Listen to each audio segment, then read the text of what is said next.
Salam sejahtera Malaysia, denyut nadi suara rakyat bergema di channel ini. Satu demi satu tokoh-tokoh agamawan Islam di Malaysia muncul memberikan persoalan-persoalan yang patut PAS jawab.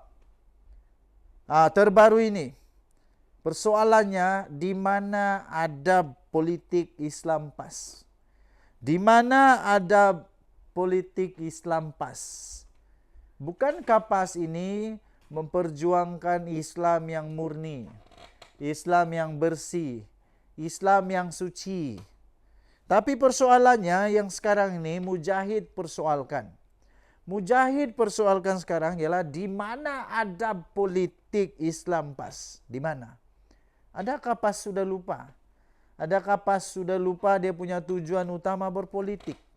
Yang sekarang ini yang penting dapat tawan kerajaan. Begitukah? Timbalan Presiden amanah sendiri yang juga tokoh agamawan negara Malaysia. Senator Dato' Sri Dr. Mujahid Yusof mempersoalkan adab politik Islam PAS yang berusaha menetralisasikan, yang cuba menormalisasikan fitnah, menerusi infak melalui kempen derma jihad yang tak pernah dibuat selama ini. Sekarang ni tular seluruh Malaysia apa yang mereka buat. Kata Mujahid, kita tahu derma atau infak itu adalah suatu perbuatan yang sangat mulia. Betul. Tetapi apabila berinfak untuk membela fitnah dan pemfitnah yang telah dibuktikan sebagai satu kesalahan, ini satu isyarat. Ini satu isyarat yang sangat-sangat negatif. Sangat negatif bagi pihak yang mengarahkannya untuk menetralisasikan tindakan tidak beretika, iaitu melakukan fitnah. Islam mengajak kita untuk bekerjasama atas kebaikan dan takwa. Betul. Jangan pula bekerjasama atas satu yang salah atau dosa dan yang menimbulkan permusuhan. Tuan-tuan dan puan-puan, dia berkata lagi, jika kamu samakan, yaitu tidak sama yang baik dan jahat, tolaklah kejahatan itu dengan kebaikan. Kebaikan itu bermakna kita tidak boleh tolak kejahatan dengan satu lagi kejahatan. Persoalan moral ini sangat penting untuk kita menelusuri apakah sebenarnya adab berpolitik dalam Islam. Apabila kita mengiyakan kesalahan yang terbukti di mahkamah sebagai satu fitnah untuk kita membela pula orang yang bersalah itu. Ini langsung tak betul. Ini sepatutnya tidak boleh berlaku. Ini memang tidak logik. Beliau berkata demikian menerusi akaun TikTok susulan tindakan Mursyidul Am PAS Hashim Jasin yang mempertahankan kempen derma tersebut. Memanglah. Ia susulan daripada keputusan Mahkamah Tinggi Georgetown yang mengenakan denda RM825,000 ke atas MP Kepala Batas Dr. Siti Mastura setelah didapati bersalah memfitnah pemimpin dan veteran DAP Lim Kit Siang, pengerusi DAP Lim Guan Eng dan Naib Presiden Teresa Kok. Siti Mastura mengaitkan nasab pemimpin Parti Komunis Malaya Chin Peng dengan pemimpin DAP ketika berkempen dalam pilihan raya kecil Kemaman. Denyut nadi suara rakyat bergema di channel ini. Jangan lupa tekan butang subscribe, like dan share. Kerana badan bulut biasa. Kita jumpa lagi. Bye-bye.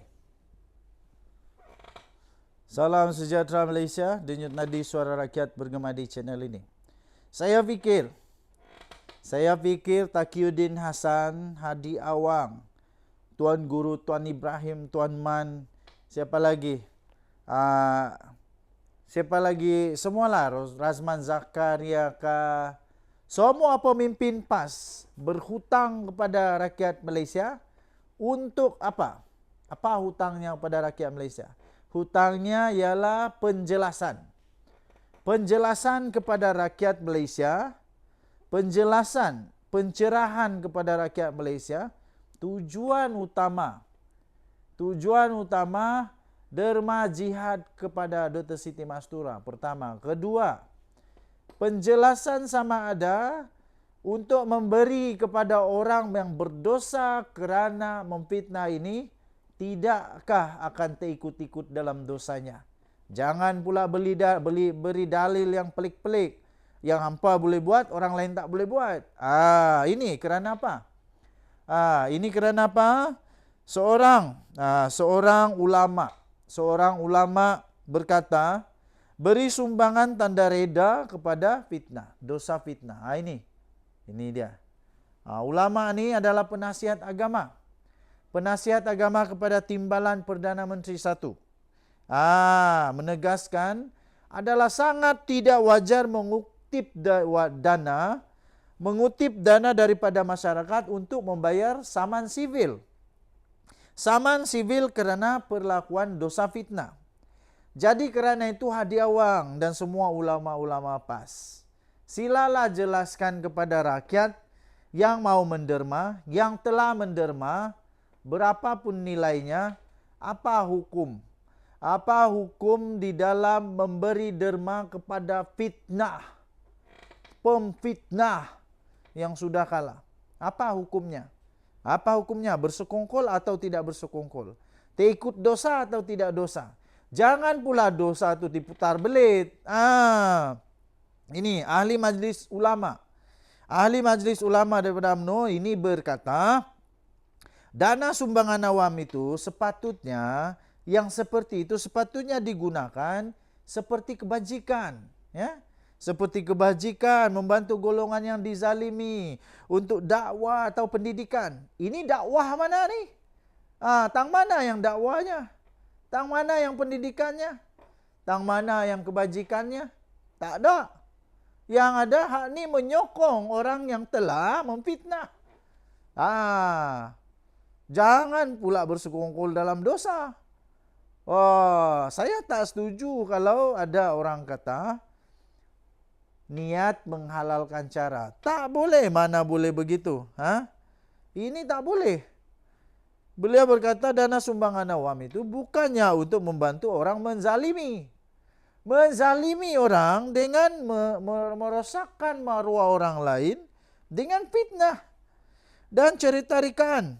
Meskipun bukan Islam, hatta musuh sekalipun. Fitnah tetap fitnah. Fitnah tetap fitnah. Jadi jangan buat fitnah. Yang ni langsung tak boleh pakai fitnah dia ni tahu. Tak boleh pakai langsung. Ini dalam fakta sejarah ada. Tuan-tuan dan puan-puan yang dihormati sekalian. Sekiranya anda masih mempunyai hati nurani. Anda masih mempunyai hati nurani. Anda masih mempunyai fikiran yang waras. Anda masih mempunyai yang disebut sebagai kebijaksanaan. Saya fikir anda patut dapat menilai bahawa perkara ini tidak sesuai untuk diberi derma.